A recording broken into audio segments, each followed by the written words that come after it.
Bienvenidos una vez más a nuestro canal Redes de Renovación. He escuchado algunas de mis amistades que me han sugerido que no lea cuando estoy grabando alguno de estos materiales. Sin embargo, me gustaría aprovechar esta oportunidad para exhortar a los cristianos y sepan que una de las disciplinas que debemos cultivar como creyentes es la lectura de las Sagradas Escrituras, la palabra de Dios. El apóstol Pablo en sus cartas a Tito, a Timoteo, siempre a otros creyentes, siempre animó a que se ocuparan en la lectura, la enseñanza, la exhortación y en la predicación del Evangelio. Ahora, ¿por qué leer cuando hago este tipo de grabaciones?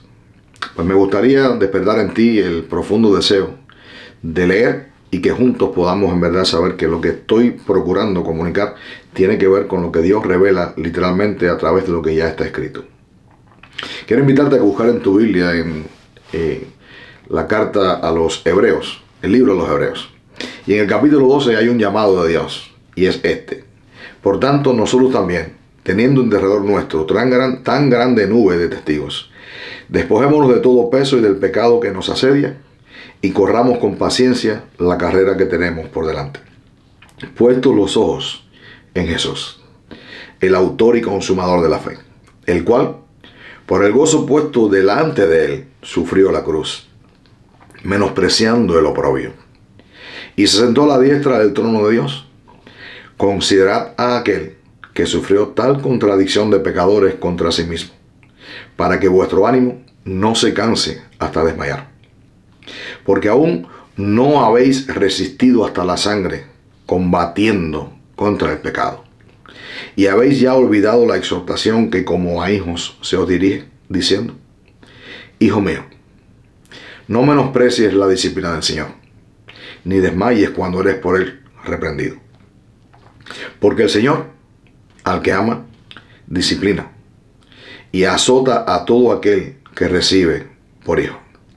Si soportáis la disciplina de Dios, Dios os trata como a hijos, porque ¿qué hijo es aquel a quien el Padre no disciplina? Pero si se os deja sin disciplina, de la cual todos han sido participantes, entonces sois bastardos y no hijos. Esta es una de las verdades que me gustaría que juntos pudiéramos cultivar. Poner nuestros ojos en Jesús y recordar que hay alguien que ha iniciado en nosotros una obra. Él es el autor y el consumador de la fe. Dice la Escritura que la fe viene por el oír y el oír por la palabra de Dios. Teniendo en cuenta esto que hemos leído y valorando que el mismo Señor Jesucristo, quien por medio de su palabra nos ha revelado el mensaje del glorioso Evangelio, su disposición de que siendo el Dios, viniese a este mundo y sufriese tal contradicción de pecadores. Imagínense ustedes. Estando delante de una multitud, el pueblo judío, aquel pueblo que tenía una tradición religiosa, que conocía la ley de Dios, que estaba en este mundo para anunciarles al mundo acerca del Dios creador, que hizo los cielos, la tierra, el mar, todo cuanto en ellos hay, y que envió siervos, profetas e incluso a su hijo, y estos a los profetas los apedrearon y los mataron, y a su hijo le crucificaron en un madero. Por otra parte, el pueblo hebreo también estuvo sujeto a diferentes imperios. Dijimos en Egipto durante 400 años, cuando aún no eran la nación de Israel, y luego Asiria, Babilonia, y finalmente se encontraban ahora sujetos al imperio de Roma.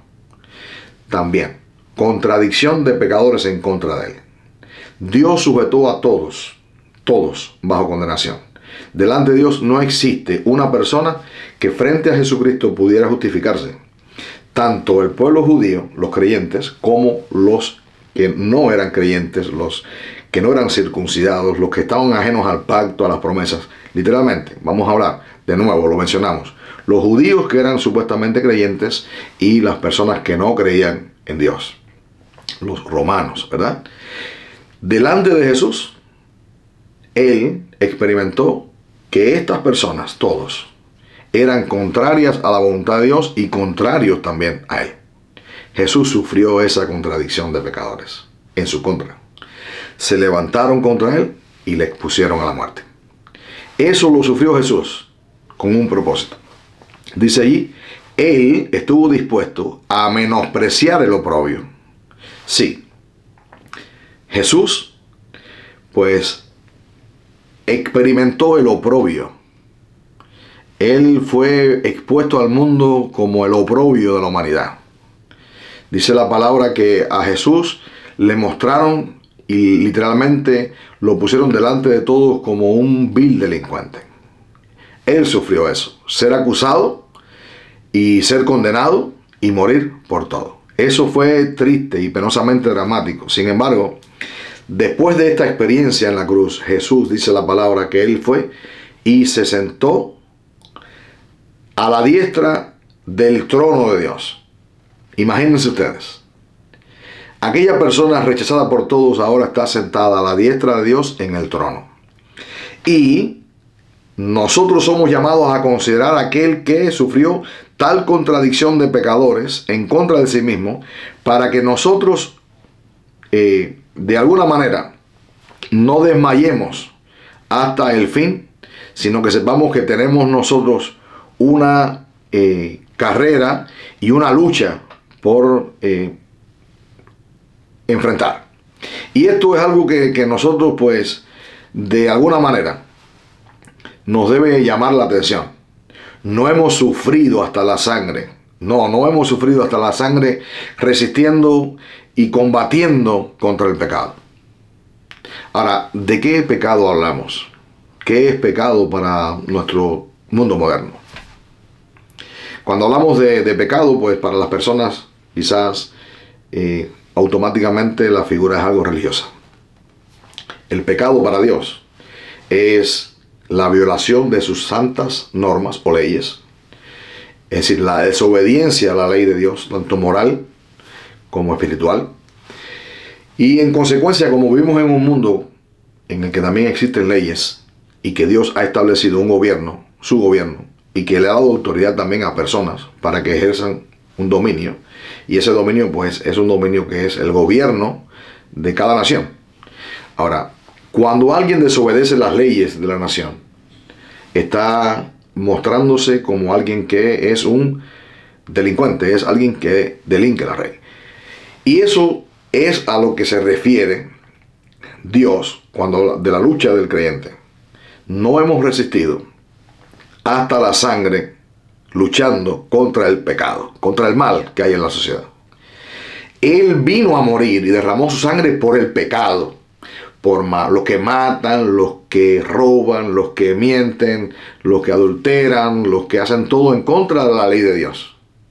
Y también hace todo esto en contra de lo que para él también, dentro de su ley, lo menciona abiertamente, es los que dictan leyes injustas, los que oprimen al débil, los que descuidan la atención de los huérfanos y de las viudas, los que hacen que personas queden huérfanas y viudas. Si matas a las familias, pues tú eres así. Ahora, piensen en esto, porque a veces nos parece como que la vida en Jesús es algo simplemente que uno, al congregarse en la iglesia, es algo suave, dulce y tierno mientras cantamos a Dios nuestras alabanzas, mientras hacemos nuestras oraciones tranquilamente en un templo o en un sitio, un edificio o en una casa. Pero la vida del cristiano es más que esto. Si miramos la historia y nos recordamos al pueblo hebreo en Egipto, el primer imperio que los sujeta, estaban esclavos. Si miramos a Siria, a Babilonia, estos eran gobiernos muy crueles. Ellos literalmente mataban a los hijos de los hebreos porque ellos simplemente sentían envidia del pueblo de Dios. Y si miras la historia, te das cuenta de que era una práctica muy, pero muy popular en los tiempos de esos imperios. Ellos literalmente siempre mataron a los pequeños, a los niños. Y no sé por qué, los varones. Todos. José vivió la experiencia de sus de sus hermanos enviándole y estuvo en Egipto como el segundo de Faraón. Luego alguien se levantó, heredó el gobierno egipcio y no conocía a José y esclavizó y trató duramente a los judíos. Después mandó a matar a todos los niños y fue guardado Moisés. Mirando la historia, esto como que se repite cíclicamente. En el tiempo de Jesucristo, el emperador romano y los demás que gobernaban escucharon que alguien vino diciendo: he aquí, hemos visto una estrella que anuncia que el rey de los judíos ha nacido. Y ese hombre mintió diciendo: voy a ir a adorarle, dime dónde está. Lo que hizo fue nombrar un edicto y mandar a matar a todos los niños menores de 2 años. Esto fue algo que para nosotros, cuando lo leemos, cuando simplemente lo compartimos, es algo tan sencillo y tan noble. No. Desde que Jesús nació en este mundo, fue perseguido. Intentaron quitarle la vida, pero Dios lo guardó. Finalmente, estaba dispuesto para que muriera, ¿verdad? Bueno, piensa en cómo todos los gobiernos de este mundo antes persiguieron al pueblo hebreo. Y después de Jesús, Roma y otros también que estuvieron en tiempos después de este César, vinieron e hicieron lo mismo. Persiguieron a los cristianos y le dieron muerte a los que eran seguidores de Jesús. En el mundo moderno, en otros países, otras naciones poderosas, se hizo lo mismo. Se levantaron otros gobernantes y otros sistemas de gobierno que persiguieron a los creyentes y los mataron. Millones de judíos murieron y millones de cristianos murieron también. Por medio de Hitler, de Stalin, en Rusia y en otros lugares. Ahora, miren bien, la postura de todos los gobernantes antes y después de Cristo ha sido la misma. Rechazar la autoridad de Dios, negar la existencia de Dios, vivir ajeno a los valores de Dios y dictar leyes en contra de la voluntad de Dios. Llevan presos o cautivos a los inocentes. Las leyes son cada vez más estrictas. Y sí, hay otros gobernantes. Mahoma no fue un imperio, pero fue un gobernante y inició una doctrina que hasta hoy está vigente. Y ahora mismo en África hay países que tienen estas leyes, ¿verdad?, que están vinculadas al gobierno de estas naciones. Y estas personas literalmente decapitan a miles de cristianos alrededor del mundo hoy, en el mundo moderno. Ahora, si nos vamos allí y decimos, estos son extremistas, pero cuando tú miras, vamos a ir a Latinoamérica. Y voy a poner un ejemplo. En Latinoamérica hubo alguien que escuché uno de sus discursos y él literalmente se manifestó en desacuerdo con Jesucristo, con Dios, y automáticamente que esto ocurrió, las personas de la iglesia no se percataron. Pero mire, el faraón de Egipto no existe. Los reyes de Asiria y de Babilonia y esos grandes imperios y potencias no existen. No existen. Y si miras lo que ocurrió con Hitler en Alemania, no existe Hitler. No existe Stalin. Aunque las políticas que ellos asumieron y la doctrina que ellos han sembrado alrededor del legado que dejaron en el mundo y que otros abrazaron, los que abrazaron sus políticas, sí, los que abrazaron las políticas de estas personas y la enseñanza y la doctrina, que la abrazaron y la trajeron a América Latina, y vamos a hablar de nuestro país. Yo soy cubano. Hubo alguien que abrazó esa doctrina y esa política y la implementó en nuestro país. Negando a Dios y rechazándolo, comenzó a hacer lo mismo que hicieron allá en Rusia, Stalin, años atrás. Y lo que hizo Marx y Engels, que negaron a Dios y lo rechazaron. Y esta es la doctrina que sembraron en una nación en contra de la voluntad de Dios. Stalin no existe. Marx no existe. Y cualquiera que lee la historia que ha quedado ahí registrada, sabe que lo que hicieron fue una masacre. Ellos mataron a millones de personas. ¿Creen ustedes que los que aprendieron de ellos hacen algo diferente? No. La persona que implementó la doctrina de estos pensadores, que no solamente pensaron, ejecutaron a millones de personas, la implementaron en nuestro país. Sí, el inicio del proceso de este nuevo gobierno que dominó a Cuba en el 1959 fue el mismo. Masacrar a las personas. imponerle una ley, un gobierno y una doctrina diferente a lo de la voluntad de Dios.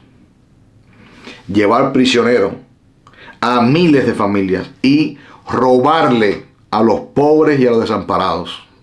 Robarle a la familia sus bienes e intervenirlos. ¿Creen ustedes que eso en verdad es algo que merece ser honrado y es algo que merece ser justificado, respetado? No. Jesucristo no está de acuerdo con eso. Dios no está de acuerdo con eso. Y nosotros debemos ver que sí, hay quienes, fíjense, dentro de ese grupo de personas que inició el proceso, puede que se hayan vuelto a Dios. Y Dios en su inmenso amor y misericordia es capaz de perdonar aún a aquella persona que hace este tipo de cosas. No estamos para juzgarles. Como hijos de Dios, debemos ver que a aquella persona que ha venido a Dios arrepentido como nosotros, Dios, que nos ama como a hijos, porque nos ha dado la potestad de ser hechos hijos de Dios, porque hemos creído en Jesús, quien nos llamó al arrepentimiento, y no porque seamos buenos, no somos malos, pero Él nos llamó y nos hizo ver y entender que en nuestra condición necesitábamos arrepentirnos y pedirle perdón a Él, y eso fue lo que ocurrió en nuestra vida. Por su gracia y por su misericordia hemos obtenido el perdón. Y ahora bien, cada vez que un cristiano hace algo indebido, porque pecamos lastimosamente contra Dios en nuestra vida, hoy, en el presente, Dios, que es nuestro Padre, nos va a castigar y nos va a disciplinar. Claro que sí. Ahora, si alguien rechaza y menosprecia la disciplina del Señor, entonces Dios no le va a tener realmente como hijo, sino como un bastardo. Nosotros los cristianos sabemos que sí, que Dios nos corrige y nos disciplina. Lo que hemos vivido en esta vida y hemos conocido el Evangelio y hemos nacido espiritualmente, muchas veces hemos experimentado como Dios es capaz de disciplinarnos y de castigarnos por amor. Claro que si alguien no entiende esta realidad, que Dios quiere castigar el mal, que Dios quiere disciplinar a una persona porque es la única manera en la que esa persona puede desviarse del error del camino. Bueno, puede encauzarse en el camino porque ya estaba desviado. Así es como Dios hace las cosas. Y es lo que pretendo compartir, sabiendo que, recuerden, el propósito de nuestro canal es que todos los cristianos debemos ser transformados por medio de la renovación de nuestro entendimiento. Dios te bendiga.